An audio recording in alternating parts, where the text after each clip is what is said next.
What's more frustrating than you're playing Animal Crossing Wild World, you're chilling in the backseat of your parents' car or whatever, you're on a road trip, something like that. It's a long time you've been playing Animal Crossing Wild World, and sure, there's one thing that's been nagging on you for a little while. This red light emanating from your Nintendo DS, but you decide to push on. Surely you can pay off your debt and save your game in enough time, and just when you're making your way back to your house, bam, your Nintendo DS shuts off. And you know what? You might think, man, this is the worst thing that could have happened. All of that progress, everything that you did has now been completely forgotten about, all because autosave hadn't been invented yet. Yeah, going back and looking at some of the older Animal Crossing games, you can very obviously tell that some aspects of these older games definitely didn't age as well as some things we see in newer games like Animal Crossing New Horizons. But even with Animal Crossing New Horizons, there's still some things that feel kind of, I don't know, prehistoric at times. So we thought, why don't we take a look at Animal Crossing as a whole, the entire franchise, but this time, just focus on the worst parts of the series, the things that haven't aged well or have continued to plague the franchise for a long while. Like for instance, looking back at our Animal Crossing Wild World road trip example, we brought up how this is like the worst thing that could have happened, right? Well, wrong, because things only get worse when you finally do get to a point where you can charge up your Nintendo DS and get back on your Animal Crossing town for the first time since losing your entire day. Bam! Mr. Resetti decides to show up and lecture you on the importance of saving. Yeah, Mr. Resetti's always been a very interesting character. Like, it's a very love-hate relationship, I think, for most Animal Crossing fans, because on the surface, as a conceptual part and just as a representation of Animal Crossing fans love him. He's kind of funny, he's angry, he shows up in other media like Super Smash Bros. But when you get boots on the ground and you're on the front lines yourself receiving the fiery wrath of Mr. Resetti, it's not as fun. And sometimes he can be really brutal. We've talked about Mr. Resetti in the past on this channel, and we know the depths he's willing to go through across the entire franchise. And starting with Animal Crossing New Leaf forward, Nintendo made an effort to really reduce the anger that this character portrayed. New Horizons straight up retired him and moved him to a completely different role where we don't even get to really see him, but of course he's still there in the background because he was, in a weird, twisted way, a fan favorite character. I felt like Animal Crossing Wild World for the Nintendo DS was incredibly extra brutal when it came to Mr. Resetti because of the exact scenario we just explained. You know, there were times where you were portable, playing your Nintendo DS on the go, you didn't have access to a charger, and maybe you pushed yourself a little further than you thought you could, and your Nintendo DS ends up dying, and not only do you lose all your progress, but you also have to then get the punishment of Mr. Resetti for what seems to be an honest mistake. It wasn't in the same vein as just forgetting to save like you could have done on the GameCube version or the Wii version. The Nintendo DS kind of always had this little extra risk of the battery dying. Now, you could argue the same thing about the Nintendo 3DS, that's fair, but also Mr. Resetti was toned down quite a bit then, so you just had to deal with the possibility of losing all of your progress. In Wild World, the stakes were double high, because not only would you have to deal with losing all of your progress, but then you have to deal with this extra angry wrath, because Mr. Resetti was really unhinged back then. New Horizons added autosave. New Horizons players don't realize how lucky they have it. Okay, let's back up and look at the very beginning of the franchise. Animal Crossing for the Nintendo GameCube. And I guess this game technically did come out on the Nintendo 64 in Japan first, but you get what I mean. I only really have a handful of weird gripes for this game specifically. I cut it a lot of slack because it did start off the franchise, but I will forever hold a grudge that the GameCube version of Animal Crossing that we got here in the West was not as full of content as other versions of this game. Yeah, like a year after we got this version of the game, which is essentially an upgraded version of the Nintendo 64 version of Animal Forest, and a lot of the holidays are localized to fit in with Western audiences, and other little things like dialogue differences. The fact that I know that there was a more full, definitive version of this game that only released in Japan still bothers me to this day, and I didn't even know it existed until a few years back. But yeah, Animal Forest E+ is the game that was in Japan on the GameCube. It was essentially like the third version of the game, and I'll forever remain salty that this version just has a lot more you can do in it. Like, you can do public works projects in your Animal Crossing town, something that wouldn't come to the 3DS version. After you pay off your debt, you could pay for the private island where you just own that island you can travel to. And overall, there's just a lot of quality of life adjustments that would have made this game one of the definitive Animal Crossing experiences for years and years, at least until probably probably Animal Crossing New Leaf. Yeah, when the DS version of Animal Crossing came out, they did cut back on a couple of features here and there. And City Folk was a really good game for the features it had, but the GameCube version still had all of those NES emulators that were a really exclusive thing. So if we would have gotten this definitive version, it would have been amazing. But more on that NES emulator situation, because this comes up here again. And there's some other people out there who've done pretty good videos breaking this down. But back in the OG Animal Crossing, there was an item in the game that was literally useless. It was the NES, which, mind you, the NES sounds awesome. If you guys remember, the old GameCube version of the game would let you play a ton of old NES games right there from your GameCube game. That was awesome. However, one version of the game actually comes with no games at all. So whenever you try to load it, it says, I don't have any software. This was kind of like an ambitious feature that I think Nintendo thought maybe they would pursue down the road, but then changed their mind and never did anything with it. Because modders have found that this NES without any software originally had the ability to load any Nintendo Entertainment System ROM file, and you could play it on your GameCube. So modders have been able to go in and try out different games that aren't included in the collection you can get in the GameCube version of Animal Crossing, and they can play them. But if you don't have modding abilities, this item is useless, other than, you know, it's a cool furniture item, but it's not as cool as like the ones you can actually sit down and play. I think Nintendo's intention was maybe to release an e-card or something that would then unlock the file for you to be able to play other NES games outside of the ones that were included in the game, and there are some locked hidden NES games that aren't accessible without modding, so it's likely that this was the reasoning they chose to do this. But it would have been a really cool addition, and unfortunately, this feature of Animal Crossing ended up just being removed in later iterations of the game, so rest in peace. It was something really cool from the GameCube era, though. Also, I remember experiencing this one most vividly during the GameCube era, but it's something that carried over across multiple generations. Yo, the axe breaking in Animal Crossing, sometimes the worst, most discouraging feeling. I don't know, it doesn't bother me as much in New Horizons because I feel like you can just craft another axe, no problem. But back in the older games, you were completely reliant on like whatever Tom Nook's inventory was looking like. And if you had a big project coming up, you either had to make sure you had enough axes ready to go, or just hope that Tom Nook's selling an axe the day that your axe does inevitably break. I think this subconsciously caused maybe some anxiety over like, when's my axe gonna break? Oh no, look at those little lines on it. It's getting close. What am I gonna do? I mean, they did have other types of axes that lasted longer, but sometimes those could even break. It is weird how laid back I am about tools all now being able to break in the newer games. But yeah, obviously, since it's not that big of a deal because you can just craft another one with some wood or whatever, I still have that little sense of anxiety whenever I use an axe, thinking, oh, I gotta be careful, I gotta make these axe swings count, but maybe not as much as I once did as a weird kid worried about it. When it comes to Animal Crossing Wild World, there's just one thing I really need to say. You are not a true OG Animal Crossing player if you haven't personally experienced coming back to your Animal Crossing Wild World town after taking a hiatus from playing and finding that weeds have completely taken over your town. Animal Crossing Wild World, by far the most aggressive game when it comes to the weed situation. I mean, just look at some of these examples that we're showing on the screen here. These are actually insane. In later games, they did add some sort of feature in one way or another where you could have your town weeded for you. As far as I remember, I don't think Animal Crossing Wild World has that luxury. You're just stuck with the situation and you have to manually pluck every single weed. It's insane. It takes forever. Sometimes it might be better just to start a brand new town over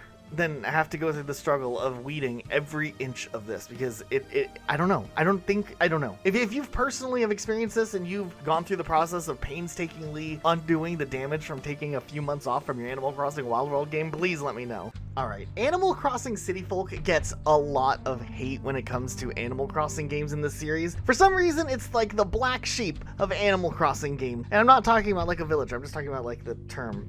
You guys get what I mean. I'm not going to explain the joke. But honestly, I don't feel like City Folk deserves the hate that it gets. I feel like they added a ton of content in the city. Wild World actually was pretty limiting, and I felt like City Folk went above and beyond in adding more features and more things to do. I just think the close proximity to its release of Wild World and the fact that it was now not portable kind of hindered it quite a bit, and I think to this day people aren't as nostalgic for City Folk as they were Wild World, but I still think that there's something very special about City Folk. But the biggest criticism City Folk gets, whether it's unfair or not, is grass deterioration. And that's a huge fear a lot of players have that actually stops some players from even trying City Folk again and returning to it. And I'll be honest, I played the 100 Days of City Folk a while back, and grass deterioration didn't really seem to be that big of a deal in my town. There was a little bit of grass deterioration here and there, but it wasn't like the full-on wasteland that some players had described it as in posts online and YouTube videos. Yeah, there was some deterioration, but it wasn't nearly the extent that people were scared of. It was supposed to be a way to like naturally follow like the trails that you normally go and like essentially make trails in your town. And I guess for some players, I don't know what they were doing in their town where just everything looks awful. I didn't really feel like I ran into this problem, surprisingly. One of the few times I did play Animal Crossing City Folk online when I had the game and I had that chat feature where it sounded like the worst speaker in the world. And then on top of that, you could like talk to other people and they could hear everything going on in your house. I'm pretty sure at one point my Animal Crossing friends heard me get grounded for having a messy bedroom. Hey, it was a part of the experience. It's what Nintendo had always planned for as a part of an Animal Crossing experience. But I do remember visiting a friend's town and somehow they had managed to make their town into a full wasteland with their trails and grass deterioration. So maybe mileage may vary based on how lucky or unlucky you are. But hey, I played 100 days straight and I feel like my grass still looks pretty good all that time later. I don't think it fully punished players as much as people said that it did. Animal Crossing New Leaf continued the trend of grass deterioration, but was apparently substantially lowered than what it was once in Animal Crossing City Folk. And once again, I think it's something you have to be actively looking for, but yeah, I guess it's worth talking about. When we get to Animal Crossing New Leaf, there's really not too much to complain about. I mean, the worst thing really about Animal Crossing New Leaf, besides like little nitpicky things, is maybe bad luck, which can happen, which is something that's been in the games for a long time, but something I've more noticed in New Leaf. Like when you're just running around and you randomly are tripping a lot in a single day, you might have bad luck, which could result in various weird things happening, like you're more likely to get stung by bees. But big picture, probably not that big of a deal. A little funny when it happens, maybe a little annoying, but yeah, I don't know. I guess that can also affect some other aspects of your town. If you have good luck, you can actually get more money out of a money rock, but if you have bad luck, you get cut with how much money you actually make, which is kind of disappointing. It can really ruin your plans. It makes it harder for some villagers to become friends with you, but hey, I'm a gambling man in Animal Crossing, and I guess I'm okay with some of those things, so we'll just, take the L. Okay, I think it's time we talk about the elephant or ghost in the room, Wisp. This dude has so much potential when it comes to Animal Crossing games. It's a little side quest, you catch his little spirits when they get all scattered, and things should be fine, right? Everybody could just love it whenever Wisp comes to town. But no, Wisp ends up usually being more annoying than he is a positive influence into the Animal Crossing franchise. Let me explain. In Animal Crossing New Horizons, Wisp's role isn't actually terrible. I mean, he pops up from time to time using up one of the random visiting villager spots that can happen on a daily basis. And you help him find his parts of his body, ghost, I don't know what this is, that he ended up losing when he got scared by you. And his dialogue is actually kind of clever and funny, especially at first. It does get repetitive over time for sure. There's two main problems with Wisp, I think. The first problem is after you've had this interaction, maybe early on in your Animal Crossing experience, you've pretty much exhausted your entire experience with this character. There's really not that much more going on with him. He can show up again, you can help him again, and your reward is the same, whatever random item he ends up giving you. This is not the case with a character like Gulliver or Gullivar, for example. At least with these characters, when you help them out, there's a couple of things that can happen. You get an exclusive item that you can only get from this character, or you can choose not to help them and keep those little rusted parts, which then can help you build a giant mech. Honestly, Wisp just gives you most of the time some really random stuff, which easily makes him the least interesting visiting character out of the cast of characters that can come to your island. But there's even worse parts about Wisp, because you can't really get him to leave you alone or go away either. This dude just floats around your island, and if you're trying to do some sort of terraforming or something like that, or you're trying to design your island a certain way, he sometimes will just park himself right in the way of everything. And you're kind of just stuck there needing him to get out of the way, but he's blocking stuff for you. What's even weirder is that in Animal Crossing New Leaf, the older instances of Wisp's appearance, he also was kind of annoying. Maybe not as annoying, but I've been irritated with him before, because all of a sudden early on in your playthrough, you'll just be running along, minding your own business, and bam, Wisp will pop up and try to get your attention because he wants you to come and talk to him and find him. And if you just ignore it and you don't look for him, he'll like let you know that you're running the wrong way, and he'll try to call to you again. And it's just really a big interruption that's really annoying for something kind of not that important. Like, he wants to meet you and have you pick up this magic lamp or something, much like you would in Cityful. Except this time around, it's not like for a little fun interactive thing you get to do with Wisp. It's just for the whole amiibo update that they added to New Leaf for the 3DS. So if you have amiibos, you can interact with the lamp, talk to Wisp, and then get the character to come visit or whatever. So if you don't have amiibo, this whole setup, this whole process has literally zero payoff. And it's just irritating how he keeps letting you know you can't just like opt out of it. You have to eventually go find him and get this lamp, or else he'll continue to bother you until you finally stop to talk to him. Where Wisp's entire purpose, you could have used him to weed your whole town. That was actually useful. Nowadays, Wisp has found a way to make himself even more useless and less appreciated than ever before. Hey, you know what I love about Animal Crossing New Horizons? The whole traveling system, because it's totally always been the greatest thing ever, hasn't it? I get what Nintendo was trying to do with the Animal Crossing New Horizons system for playing multiplayer, but it really is not all that good. I think we already know the process of this. We don't want to spend too much time talking about this part, but seriously, going to the airport and having to talk to the dodo there, he gives you a myriad of questions, and slowly, one by one, each question you can refine what exactly you want to do. And while maybe this keeps the immersion real of feeling like you're actually trying to choose where you want to fly or have someone fly to your island, it's ultimately really just not all that intuitive of a method. If they just gave you a menu that straight up let you toggle on the switches that you wanted, like, yeah, dodo code, open to anyone, online, or local, just someone on my friends list, something like that was just very straightforward, this process would really not be all that bad.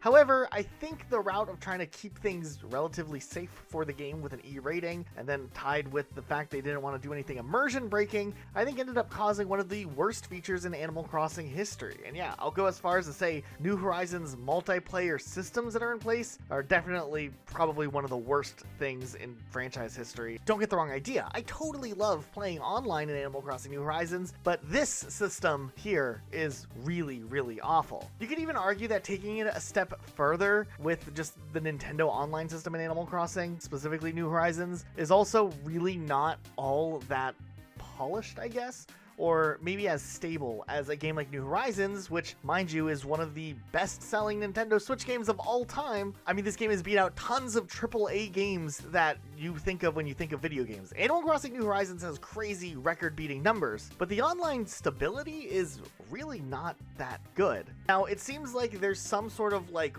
wave saving system when you are connected with other players playing cooperatively online, where periodically the game will autosave, and that will kind of create a save state that then would be applied to be used if something happened like the game crashed. However, I'm genuinely surprised with how many restrictions there are with how players can drop in and out in Animal Crossing New Horizons without fully disrupting every other player in the game. Anytime anyone joins, all players have to stop what they're doing, wait for this whole thing to play out, watch the player walk in before they can continue what they're doing. Instead of just allowing multiple players to drop in and out, you have to watch a separate animation for every single player that's queued up to join. Also, every time anyone leaves an island, you have to stop and wait for the other player to leave the island for it to play out the little thing about them leaving. And if a player disconnects, that is the worst possible thing that essentially you can do if you're playing Animal Crossing New Horizons online. If a player randomly disconnects, it was almost like there was no failsafe thought of